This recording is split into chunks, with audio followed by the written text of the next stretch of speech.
I'm Jo Clark, and thanks so much for joining me today.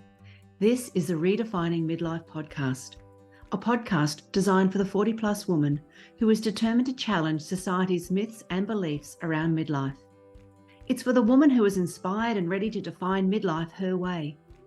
Join me each week as I chat to health and wellness experts for up-to-date information on how to live well as some special conversations with incredible everyday women redefining what midlife can look like. Here's to making our next half of life even better than the first.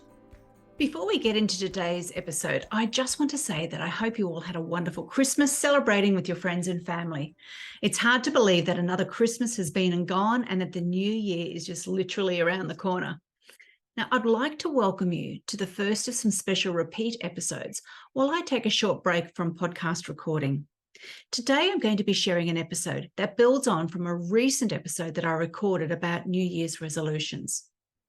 Now, in today's episode, I'm sharing an easy approach that can make a huge difference towards helping set your direction for the year ahead. It's something that I've absolutely loved doing for the past few years, and I can let you know right now that I'm all set and ready for 2024. If you are feeling the need for a change or you're wanting to improve something, a great way to go about it is to have a focus word. Now, a focus word is a single word that encapsulates what you need more of or what you want to focus on or what you want for the year ahead. It also helps to set your intention. Now, the benefit of having a focus word is that it provides an anchor and it encourages you to think both consciously and subconsciously when you're making decisions. For example, what you want more of and what you want less of in your life. For the past couple of years, I've chosen a word of the year, and it really has helped me to be more intentional about my thoughts and my actions. Here are a few examples. So in 2020, my word was wellness. And it helped me with my focus as I changed a lot of old habits and began new ones. I really wanted to improve my health and my wellness. Now, in 2021, my word was learn. That was the year that I formally left the teaching profession and I began my online business. So I took a heap of courses, read lots of books, and I listened to countless podcasts, as well as learning by implementing. Last year, 2020, my word was brave, and I really needed that word to help me through. It was a perfect word that I could refer to every time I felt scared or I felt nervous about taking the next step forward in my business. I was being brave when I formally launched my online membership at the start of the year. Well, being brave when I invested a large amount of money in a high-end mentoring program.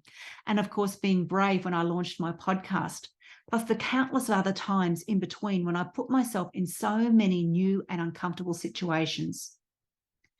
This year, it wasn't hard for me to come up with my word.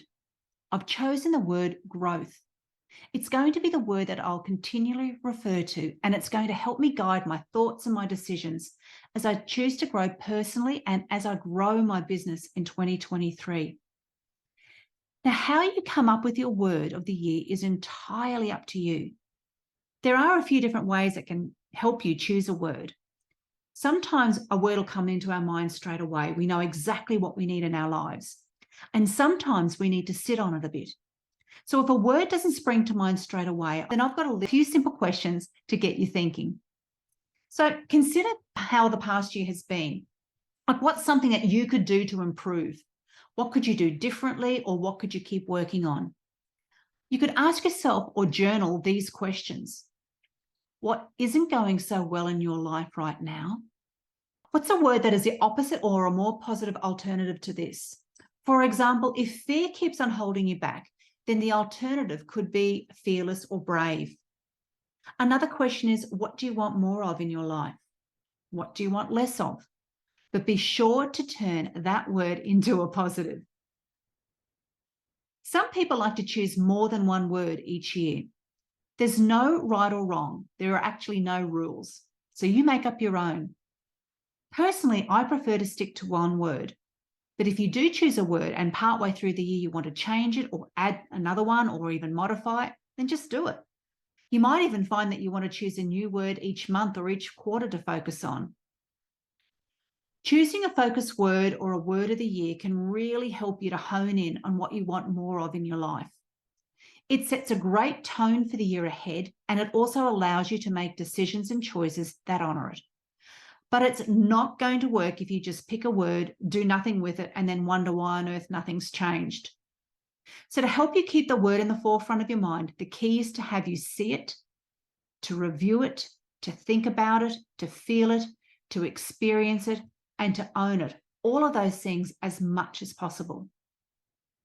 There are a few things that you can do to help make your words stick. So here are some of the easy ideas that you can choose from.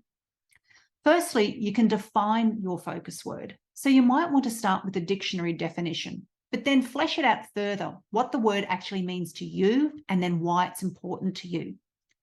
Secondly, you might like to create a vision board. Now, the whole idea of a vision board is to create a visual display. So it's got images and text of the feelings, the things, and the experiences that you want in your life. So that's a great way to incorporate your word of the year. And creating your own vision board can be a lot of fun and a creative and relaxing process because it's designed to appeal to your feelings and your emotions. One word of advice, though, if you do choose to make a vision board, place it somewhere where you're going to see it often so you get those best results.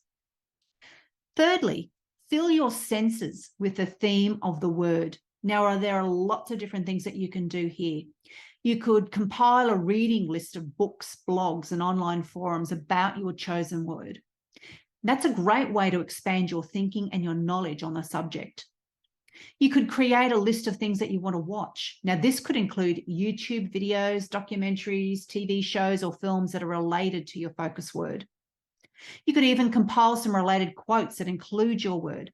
If you wanted to do this, just do a quick Google search, type in your word and the quotes, and that should provide you with plenty of inspiration on some quotes to include. Quotes can offer an alternative way of thinking about the things, and you can motivate you towards your focus word in a bit of a different way. You could also write a list of affirmations. You could say them aloud, or you could write them in a journal. Whatever way works best for you. But the trick with affirmations is that they do need to be said often. For example, if your focus word is abundance, you could use the following affirmation: I live an abundant life. And in order to get your word of the year to really stick, you could try building your own carefully worded affirmations based on your word. Another idea is that you could create a playlist of songs with and or about your focus word.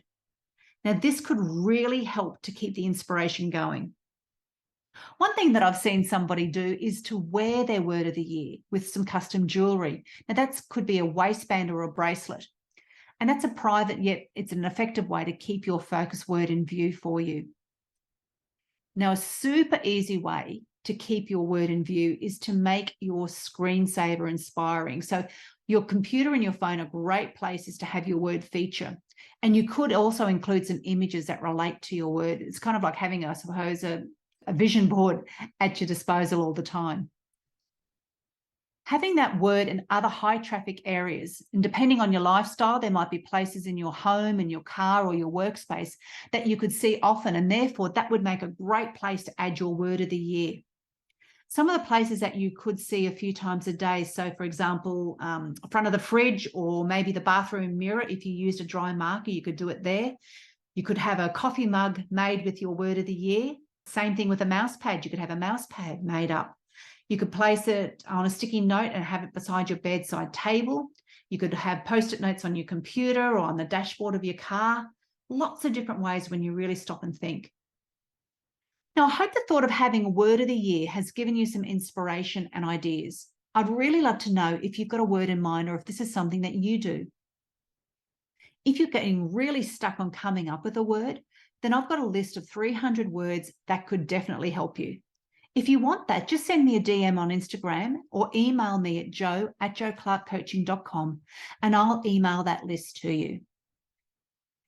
Until next week, have fun thinking about your word of the year.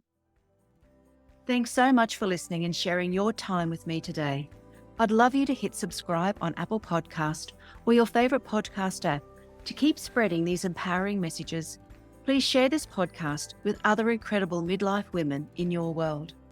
Join me again next week for another redefining midlife conversation. Thanks again for tuning in.